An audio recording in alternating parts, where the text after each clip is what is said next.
Je suis Sylvaine Landrivon, docteur en théologie, autrice de plusieurs ouvrages sur la place des femmes dans la Bible et dans l'Église. Celui qui se nomme La part des femmes a quitté le registre un peu universitaire de mes précédents livres parce qu'il veut servir de support argumentaire pour s'opposer à la discrimination des laïcs et notamment des femmes dans l'Église catholique. Le livre va donc corriger les biais qui ont déformé ou dissimulé les figures féminines de la Bible afin de leur restituer un rôle plus conforme à l'enseignement du Christ et ainsi redonner un nouveau souffle au message de l'Évangile. Pour dénouer tous les fils de cette trame patriarcale et sexiste qu'est l'interprétation biblique, le livre est élaboré en 5 parties. La première restitue leur place aux femmes de la Bible. Je redonne un peu de couleur à Ève et j'évoque également Sarah, Tsipora, Myriam, Judith, parce que chacune d'entre elles souligne à sa manière l'importance des femmes dans la préservation de l'Alliance.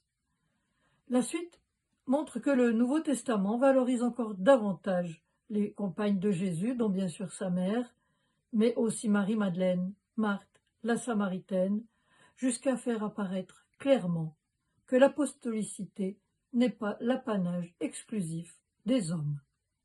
Le chapitre 2 recherche les causes de ces déformations des figures féminines et se demande comment, dans une religion de l'incarnation, on en est arrivé à dénigrer le corps. Et puis, comment on a quitté le concept d'imbécilité féminine si cher à Aristote et Thomas d'Aquin pour lui faire succéder celui non moins excluant de femme éternelle. Ainsi, après avoir déconstruit tous ces stéréotypes, le livre questionne les arguments théologiques brandis pour exclure les laïcs, dont les femmes, de la maison de Dieu. Que signifie l'identification du Christ à la masculinité de Jésus? Que signifie l'enfermement du symbole des 12 dans une interprétation anthropologique? La confiscation de la prédication verrouillée autour de la formule in persona Christi. Autant de thèmes qui méritent une réinterprétation. Le chapitre suivant invite alors à découvrir qui a fondé l'Église, quand et pour qui.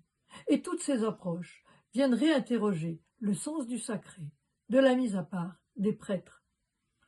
Grâce à cette relecture approfondie du Nouveau Testament, apparaît alors pourquoi chaque baptisé, qui est prêtre, prophète et roi, n'a besoin d'aucune investiture hiérarchique pour l'exprimer.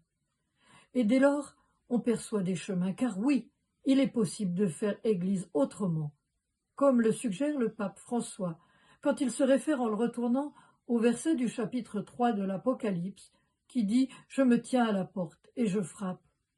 Le pape propose justement d'aller vers ceux à qui on refuse la parole de Dieu et qui l'ont enfermé. Et le pape poursuit en disant « On finit par être une Église prisonnière ».